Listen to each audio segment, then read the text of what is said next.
Hello बच्चों, पिछले lecture में हम लोगों ने क्या देखा था? पिछले लेक्चर में हम लोगों ने मास के बारे में पढ़ा था, वेट के बारे में पढ़ा था और आपको बताया था मैंने कि मास क्या होता है, चेंज नहीं होता है। वेट जो होता है वो हर जगह पे चेंज होता है। इसके लिए मैंने एग्जांपल भी लिया था आपको और बताया था कि मान लीजिए कि आप 40 किलो के हैं, तो 40 किलो के हैं तो मतलब इसमें उसमें आपकी ग्रेविटी भी है। क्या है आपका? उसमें ग्रेविटी भी है। उसका मास जो होगा वो मास वेरी नहीं करेगा। तो इसका मतलब कोई आपसे पूछे कि आपका मास कितना है, तो आप क्या बताओ, उसमें से जी की वैल्यू क्या कर दो। मान लो कि आप 40 किलो के हो तो आप वहां से क्या करो, जी की वैल्यू पहले कैंसिल करो, ठीक है ना। जो बचेगा वो आपका मास कहलाएगा। कोई आपसे पूछे कितना वेट है आपका, तो वेट में आपको जी की वैल्यू आप मल्टीप्लाई कर दो, ठीक है ना। इस तरीके से आप कर सकते हो। और आपको नहीं समझ में आएगा कि कैसे करना है सर, तो मान लो कि आप 40 किलो के हो तो इसमें से आपको क्या करना होगा, हमें पता है। कोई आपसे पूछ ले कि आप 50 किलो के हो, आपका वेट कितना है, तो आप क्या करो, इसमें 50 में से 9.8 को डिवाइड कर दो। डिवाइड कर दोगे, जो आ जाएगा वो आपका क्या हो जाएगा, मास हो जाएगा, ठीक है ना। इस तरीके से हमने देखा था। आज का हमारा जो होगा टॉपिक वो होगा अर्थ ग्रेविटेशनल एक्सीलरेशन। बहुत ही ज़्यादा इंपॉर्टेंट, बहुत इंपॉर्टेंट है। इस यहाँ से कुछ क्वेश्चन भी आएंगे, कुछ न्यूमेरिकल्स भी आते हैं, बट आज के लेक्चर में हम लोग ओनली इसका क्या देखेंगे, थ्योरी देखेंगे। जब प्रॉब्लम सॉल्व करेंगे तो वहाँ पे हम लोग इसका क्वेश्चन सॉल्व करेंगे, देखेंगे। पहले आज थ्योरी कॉन्सेप्ट क्लियर कर लेते हैं। अब न्यूटन बाबा ने क्या दिया? न्यूटन बाबा ने 3 लॉज दिए थे बहुत सारे उसके मोशन के। तो 3 लॉज में से सेकेंड लॉ का अकॉर्डिंग क्या हुआ था, according to the Newton's second law of motion, a force acting on the body result in its acceleration। भाई किसी के ऊपर फोर्स लगाओगे तो उसमें क्या होगा, एसिलेरेशन प्रोड्यूस होगा। देखो ये पेन है, पेन को मैं धक्का दे रहा हूँ, धक्का पुश कर रहा हूँ तो इसके अंदर एसिलेरेट हो रहा है। एसिलेरेशन क्या है, वहाँ पे चेंजिंग होना, टाइम के अकॉर्डिंग पे उस पर वहाँ पे चेंजिंग होना, the rate of change of, तो उसमें क्या बोलता है, उसको एसिलेरेशन बोलते हैं, ठीक है ना। तो ये सेकेंड लॉ से हमको समझ में आया था। The earth exert gravitational force on an object near to it. ये लाइन आपने बार बार पढ़े हो, फिर यहाँ भी आ गया। Thus the gravitational force due to the earth on the body result its acceleration. अब देखो यहाँ पे एसिलेरेशन तो आपने यहाँ पे एक सीधी लाइन वाला एसिलेरेशन आपने देखा था, और यहाँ पे क्या है, अर्थ के केस में आपको यहाँ पे देखेंगे तो वो क्या है, अर्थ किस स्पीड से किसी चीज को खींच रही है, वहाँ पे जो फोर्स लग रहा है, thus the gravitational force is due to the earth on the body result in its acceleration. इसमें इस केस में ये एसिलेरेशन कहलाएगा और this is called acceleration due to the gravity. Gravity की वजह से होगा और it is denoted by the G से, इसको स्मॉल जी से हम डिनोट करते हैं। देखो आप अर्थ किसी भी ऑब्जेक्ट को किधर खींचती है, सेंटर की ओर खींचती है, टूवर्ड सेंटर। अर्थ के सरफेस पे कोई भी चीज़ है तो वो सेंटर की ओर जाएगा। ये मैंने छोटा सा अर्थ का डायग्राम बनाया हुआ है और उसमें ग्रेविटी को दिखाया गया है, ठीक है ना।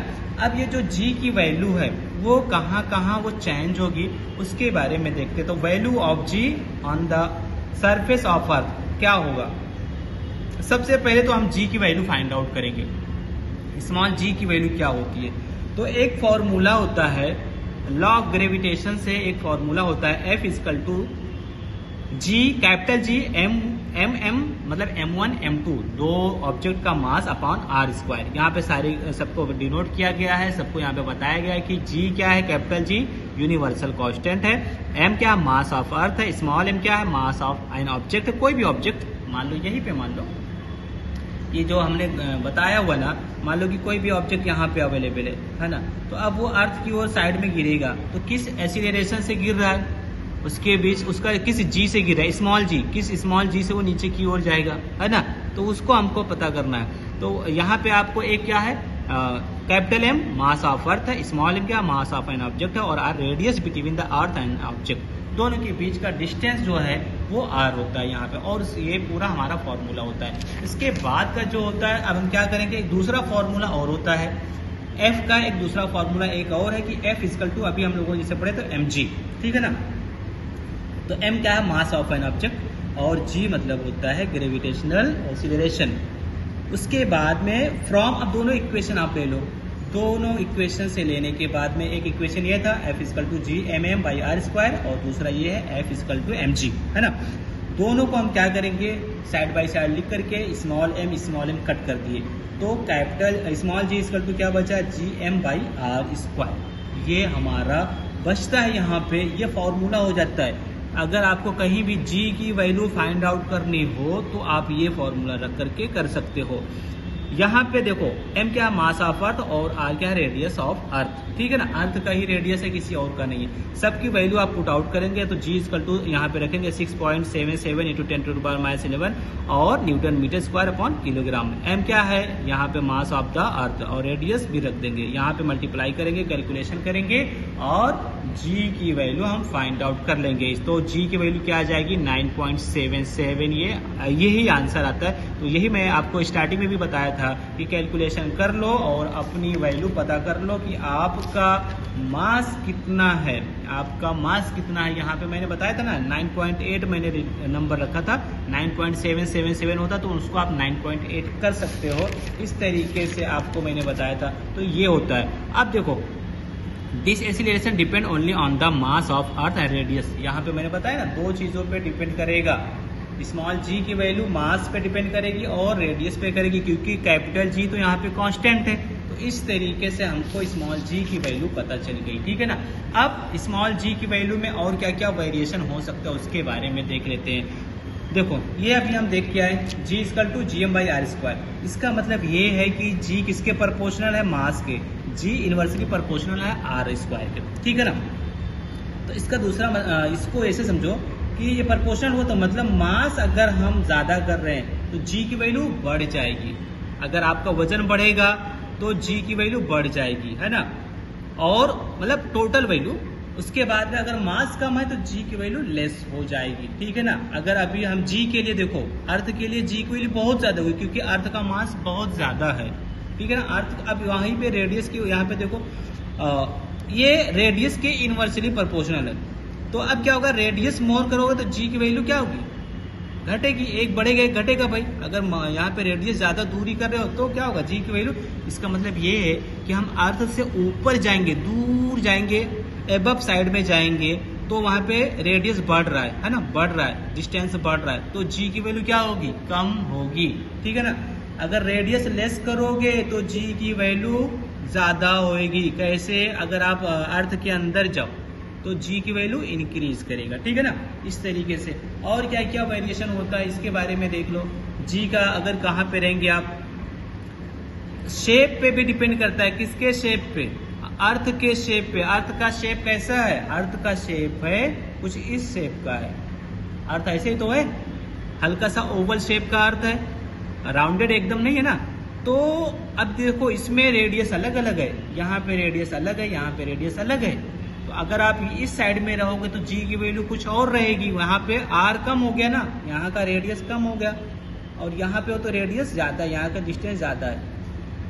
तो अगर आप इस साइड में खड़े हो यहाँ पे तो g की वैल्यू ज़्यादा होगी। क्यों, क्योंकि r कम हो रहा है, r कम हो रहा है। तो अभी हमने फॉर्मूला पढ़ा ना, r लेस होगी तो g की वैल्यू मोर होगा। यहाँ पे ऊपर में आप देखो r की वैल्यू लेस होगी तो g की वैल्यू मोर होगा, ठीक है ना।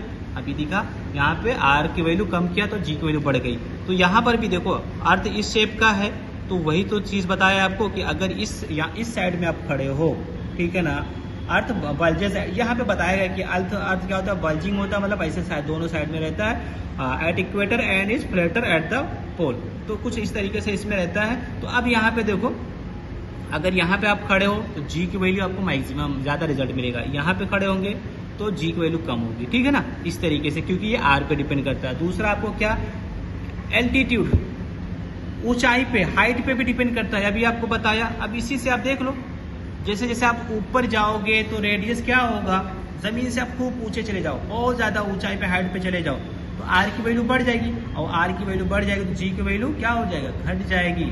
तो यहाँ पे इसी के हिसाब से सारा कॉन्सेप्ट है, चेंजेस विद हाइट, ठीक है ना।